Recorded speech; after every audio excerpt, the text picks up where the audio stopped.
प्रभु तेरी वाणी जीवन की रोटी, नैनों की ज्योति अंधेरा मिटाती।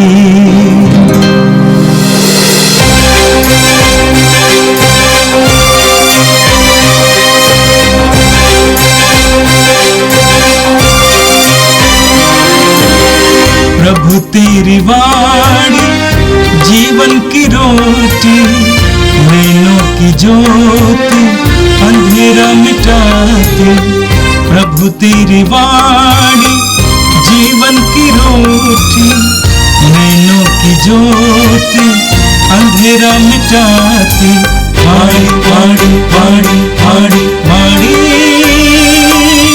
पवित्र है, शाश्वत है, जीवन का मन्ना है। 30 दिसंबर सोमवार। संत योहन का पहला पत्र। बच्चों, मैं तुम्हें इसलिए लिख रहा हूँ कि उनके नाम के कारण तुम्हारे पाप क्षमा किए गए हैं। पिताओं, मैं तुम्हें इसलिए लिख रहा हूँ कि तुम उसे जानते हो जो आदिकाल से विद्यमान है। युवकों, मैं तुम्हें इसलिए लिख रहा हूँ कि तुमने दुष्ट पर विजय पाई है। बच्चों, मैं तुम्हें इसलिए लिख रहा हूँ कि तुम पिता को जानते हो। पिताओं, मैं तुम्हें इसलिए लिख रहा हूँ कि तुम उसे जानते हो जो आदिकाल से विद्यमान है। युवकों, मैं तुम्हें इसलिए लिख रहा हूँ कि तुम शक्तिशाली हो। ईश्वर का वचन तुम में बना रहता है और तुमने दुष्ट पर विजय पाई है। तुम ना तो संसार को प्यार करो और ना संसार की वस्तुओं को। जो संसार को प्यार करता है उसमें पिता का प्रेम नहीं। संसार में जो शरीर की वासना, आंखों का लोभ और धन संपत्ति का आडंबर है, यह सब पिता से नहीं बल्कि संसार से आता है। संसार उसकी वासना समाप्त हो रही है, किंतु जो ईश्वर की इच्छा पूरी करता है वह युगों युगों तक बना रहता है। यह प्रभु की वाणी है। संत लूकस के अनुसार पवित्र सुसमाचार अध्याय 2 वाक्य 36 से 38 तक। अन्ना नामक एक नबिया थी जो असेर वंशी फनुएल की बेटी थी। वह बहुत बूढ़ी हो चली थी। वह विवाह के बाद केवल 7 बरस अपने पति के साथ रहकर विधवा हो गई थी और अब 84 वर्ष की थी। वह मंदिर से बाहर नहीं जाती थी और उपवास तथा प्रार्थना करते हुए दिन रात ईश्वर की उपासना में लगी रहती थी।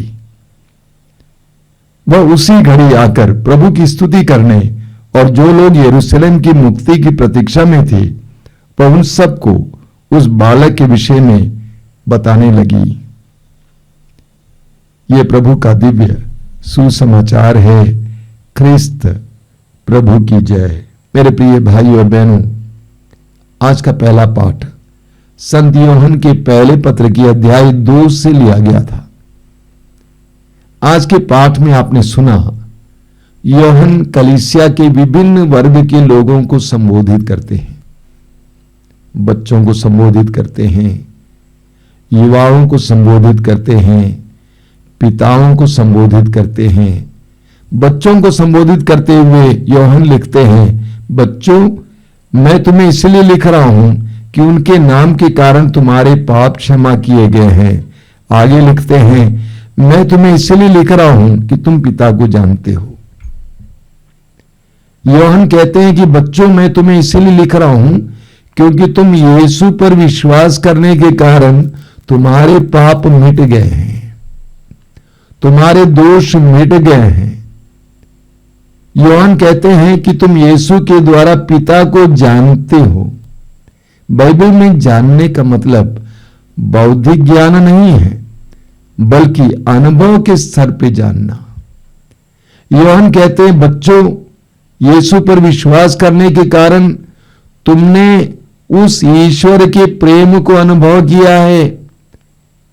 तुम ये जान गए हो कि ईश्वर कोई डरावना व्यक्ति नहीं है, दंड देने वाला व्यक्ति नहीं है, बल्कि तुम्हारे पिता है, अब्बा है। कितनी गहरी बात है। अगर हमारे बच्चों को इस बात का एहसास होगा कि ईश्वर मेरा पापा है, मेरा डैडी है, मेरा पिता है, जिस तरह यीशु को 12 साल की उम्र में ही एहसास था। यरूशलेम मंदिर में जब यीशु खो गए थे, मां मरियम और यूसुफ उनकी खोज में वहां पहुंच गए थे। यीशु ने उनसे पूछा कि आपको नहीं मालूम कि मैं अपने पिता के भवन में होऊंगा। ईश्वर को यीशु उस उम्र से ही अपने पिता के रूप में अनुभव किया था। जो यीशु पर विश्वास करता है, उन बच्चों को भी ईश्वर का ऐसा एहसास होगा। दूसरा, यूहन्ना युवकों को संबोधित करते हुए कहते हैं, युवकों, मैं इसलिए लिख रहा हूं कि तुमने दुष्ट पर विजय पाई है। मैं तुम्हें इसलिए लिख रहा हूं कि तुम शक्तिशाली हो। तुम में ईश्वर का वचन निवास करता है और तुमने दुष्ट पर विजय पाई है। यूहन्ना कहते हैं कि युवाओं, मैं तुम्हें इसीलिए लिख रहा हूं। 3 बातें हैं। पहली बात, यूहन्ना कहते हैं, युवकों, मैं तुम्हें इसीलिए लिख रहा हूं क्योंकि तुम शक्तिशाली हो। तुम शक्तिशाली हो। युवावस्था एक ऐसी अवस्था है जब मनुष्य के अंदर शक्ति रहती है, ऊर्जा रहती है, गति रहती है, प्रतिभाएं रहती है, बुद्धि शक्ति रहती है, शारीरिक शक्ति रहती है। यूहन्ना कहते हैं कि तुम बहुत कुछ कर सकते हो क्योंकि तुम्हारे अंदर शक्ति है। दूसरी बात, क्योंकि तुम्हारे अंदर ईश्वर का वचन निवास करता है। तुम युवा हो, तुम बच्चे नहीं हो, तुम वृद्ध नहीं हो। तुम ईश्वर के वचन को याद कर सकते हो, अपने हृदय में ग्रहण कर सकते हो। तुम्हारे मनों में, हृदयों में ईश्वर का वचन निवास करता है। तीसरी बात और मुख्य बात जो यूहन्ना कहते हैं, तुमने दुष्ट को पराजित किया है। तुमने दुष्ट को पराजित किया है। ये गंभीर बात है।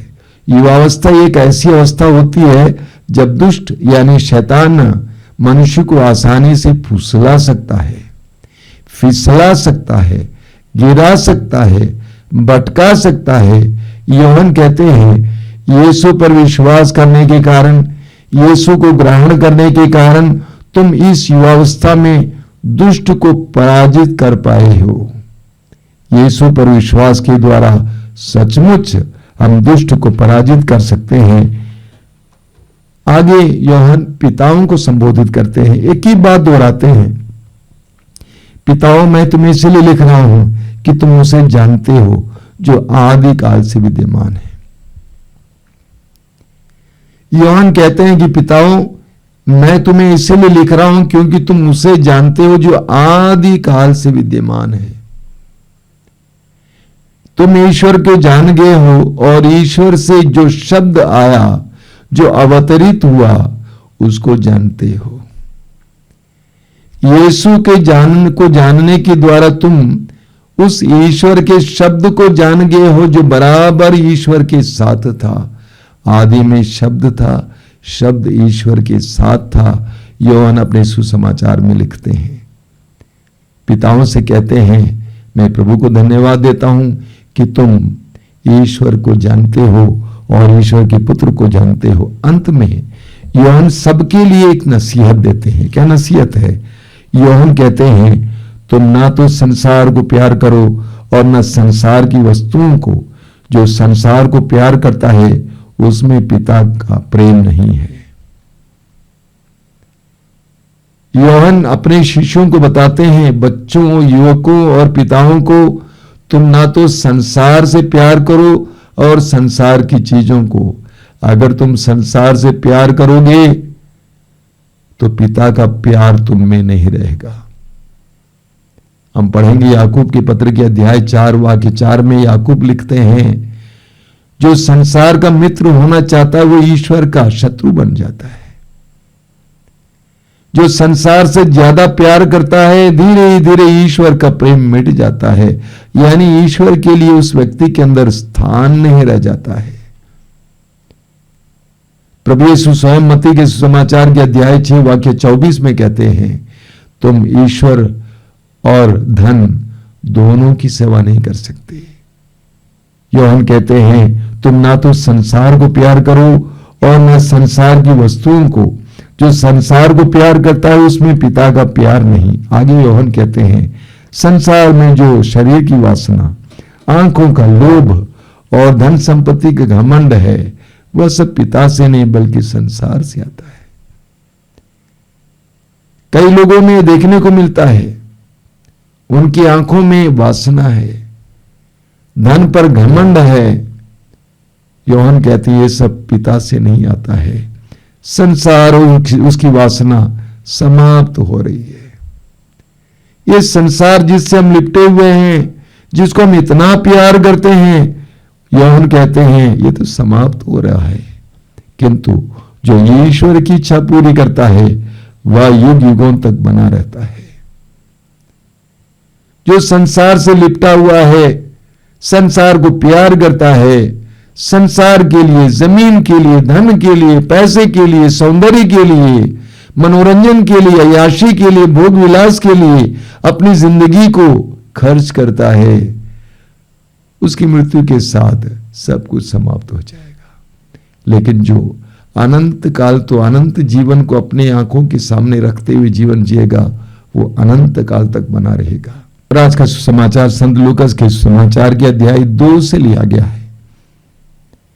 सुसमाचार में हमने सुना है कि यीशु को उनकी बाल्यावस्था में संहिता के अनुसार यूसुफ और मरियम यरूशलेम मंदिर ले गए, उनको ईश्वर को समर्पित करने के लिए।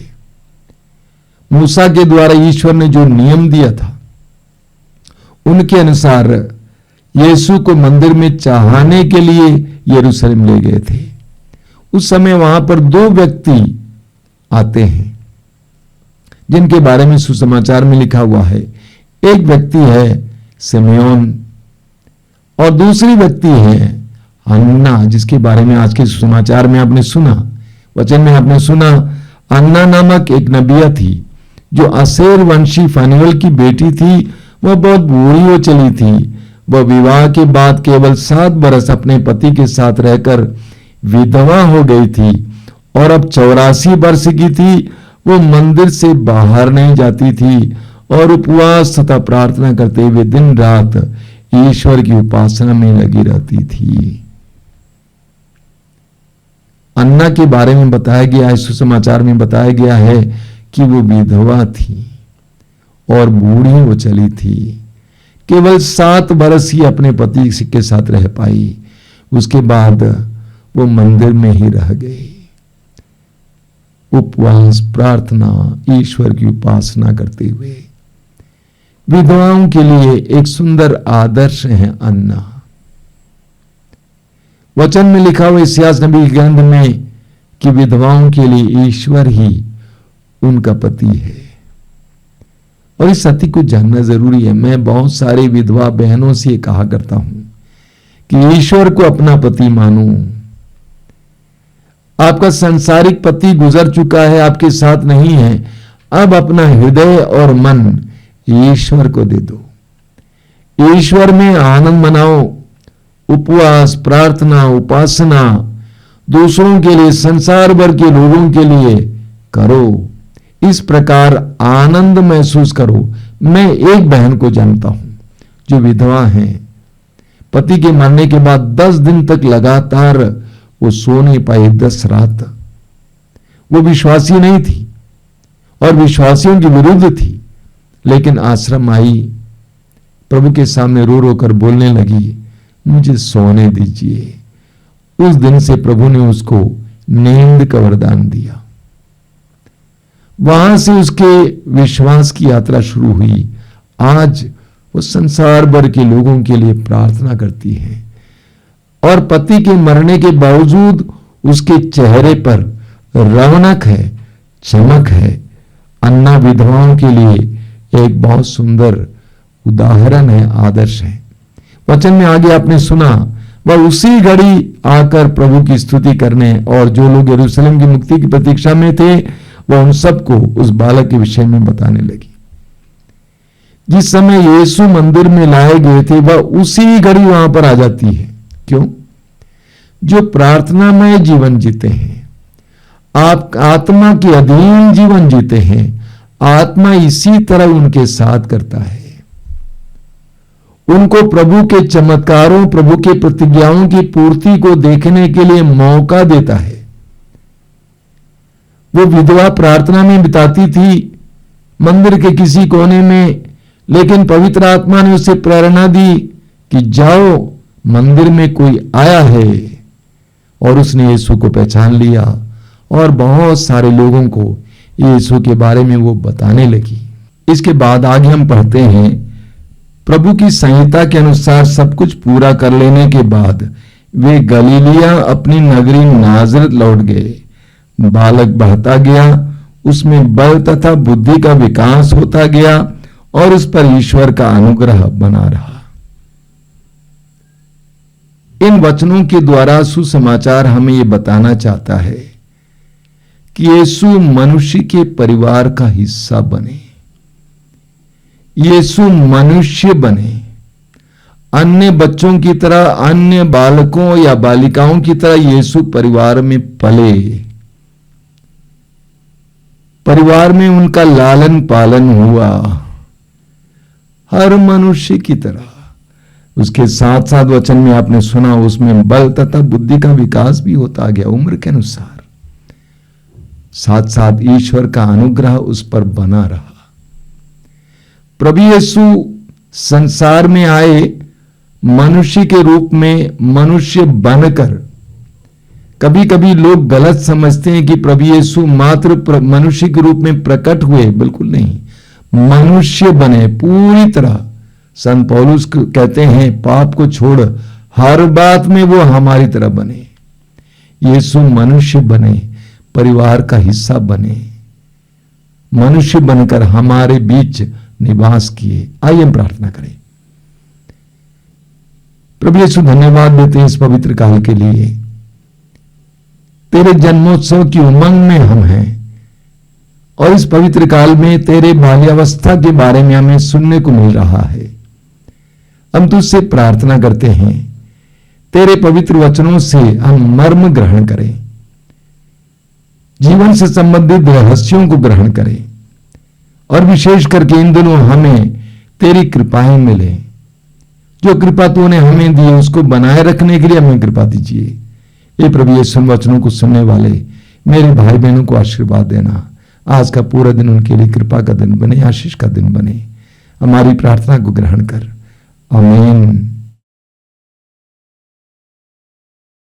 प्रभु तेरी वाणी जीवन की रोटी, नैनों की ज्योति अंधेरा मिटाती।